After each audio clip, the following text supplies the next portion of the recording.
السلام علیکم اسٹوڈنٹس، کیسے ہیں آپ سب؟ امید کرتی ہوں کہ آپ سب خیریت سے ہوں گے۔ اسٹوڈنٹس، آج کا جو ہمارا لیکچر ہے وہ تشبیہ اور استعارہ کے متعلق ہے، لیکن اس سے پہلے ہم اپنے پچھلے لیکچر یعنی لیکچر نمبر 8 کا جائزہ لیتے ہیں۔ اسٹوڈنٹس، لیکچر نمبر 8 میں ہم نے متعلق فعل کے بارے میں پڑھا تھا۔ ہم نے پڑھا تھا کہ متعلق فعل کیا ہیں اور ان کا تعلق کن الفاظ سے ہوتا ہے، اور وہ مختلف کیفیات کون سی ہیں جن سے یہ ہمیں آگاہ کرتے ہیں، وغیرہ وغیرہ۔ اسٹوڈنٹس، اس کے علاوہ اگر آپ میں سے کسی کو گرامر کے حوالے سے، اردو قواعد کے حوالے سے کوئی بھی چیز پوچھنی ہے، وہ نیچے کامنٹ باکس میں مجھ سے پوچھ سکتے ہیں، تو اس کے لیے میں الگ سے ویڈیو اپلوڈ کر دوں گی۔ انشاءاللہ ہمارا یہ سلسلہ بھی چلتا رہے گا۔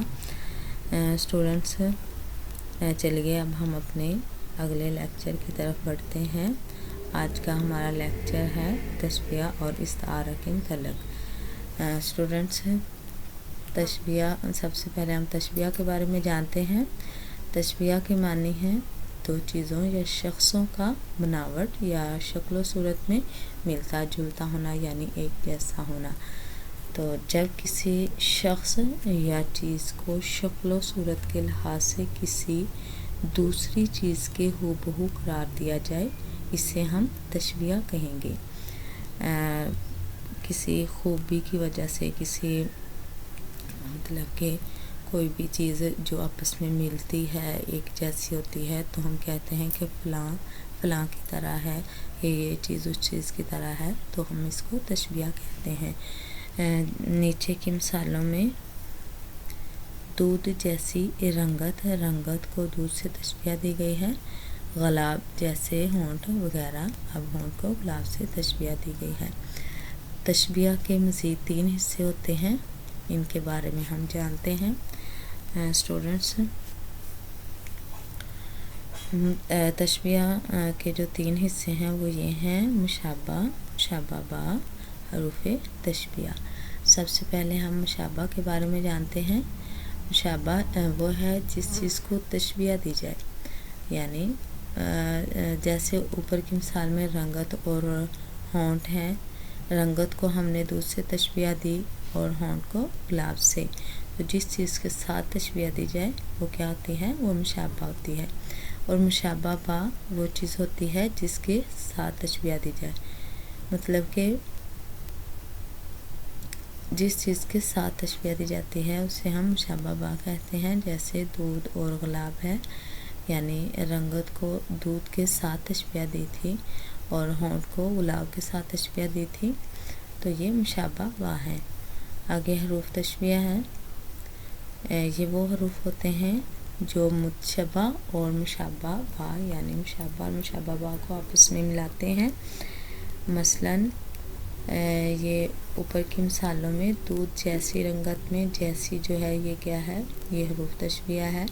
اسی طرح گلاب جیسے ہونٹ، اس میں جیسے لفظ جو ہے یہ حروف تشبیہ ہے، یعنی جو اس نے مشابہ اور مشابہ با کو آپس میں، ان حروف نے مشابہ اور مشابہ با کو آپس میں ملایا ہے، تو یہ حروف تشبیہ ہیں۔ تو اسٹوڈنٹس، آگے ہم استعارہ کی طرف بڑھتے ہیں۔ استعارہ کے معنی کسی شخص یا چیز کی کوئی خوبی کسی ایسے شخص یا چیز کی خوبی کے ساتھ تصور کرنا جو خوبی اس کی اپنی ہوتی ہے۔ جیسے چاند سا چہرہ، چہرے کو چاند سے تشبیہ دی گئی ہے۔ تو بھیڑیے جیسا خون خوار، کسی خون خوار چیز کو بھیڑیے سے تشبیہ دی گئی ہے، یعنی شیر کی طرح دلیر، اب دلیر شخص کو شیر سے تشبیہ دی گئی ہے۔ اس سے مراد کیا ہوا کہ ایسی شخص یا چیز ہے جس کی خوبی یہ اس خوبی کے ساتھ تصور کی جا رہی ہے جو اس کی اپنے اندر بھی موجود ہے، یعنی خوبصورت چہرہ جو ہے وہ چاند کی طرح ہے، یعنی چاند بھی خوبصورت ہوتا ہے اور چہرہ بھی خوبصورت ہوتا ہے۔ اسی طرح خون خوار چیز کو بھیڑیا وہ بھی خون خوار ہوتا ہے، اب جو چیز ہے وہ بھی خون خوار ہے، یعنی ان دونوں کی جو ان کے اندر جو خوبیاں ہیں وہ ایک جیسی ہیں۔ اسی طرح شیر جو ہے وہ بھی بہادر ہوتا ہے اور دلیر شخص بھی بہادر ہے، اس کو شیر سے تشبیہ دی گئی ہے، بہادر چیز سے تشبیہ دی گئی ہے، تو یہ ان کی خوبیاں ایک جیسی ہیں، تو یہ کیا ہوا؟ استعارہ ہے۔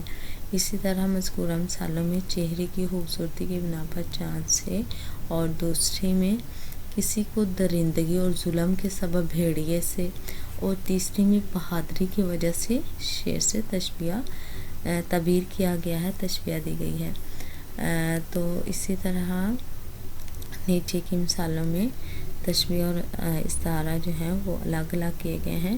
چاند سا چہرہ یہ استعارہ ہے، یعنی خوبصورتی کی بنا پر ان میں دونوں میں ایک جیسی خوبیاں موجود ہیں، تو یہ استعارہ ہے۔ شہد سا میٹھا، اب میٹھے کو شہد سے تشبیہ دی گئی ہے، تو جس چیز کو کسی چیز کے ساتھ تشبیہ دی جاتی ہے وہ تشبیہ کہلاتی ہے۔ جو چیز مطلب کہ ہو بہو خوبی میں ایک ملتے جلتے ہوں، بہو ہوں، مشابہ ہوں، تو ہم اس کو تشبیہ کہتے ہیں۔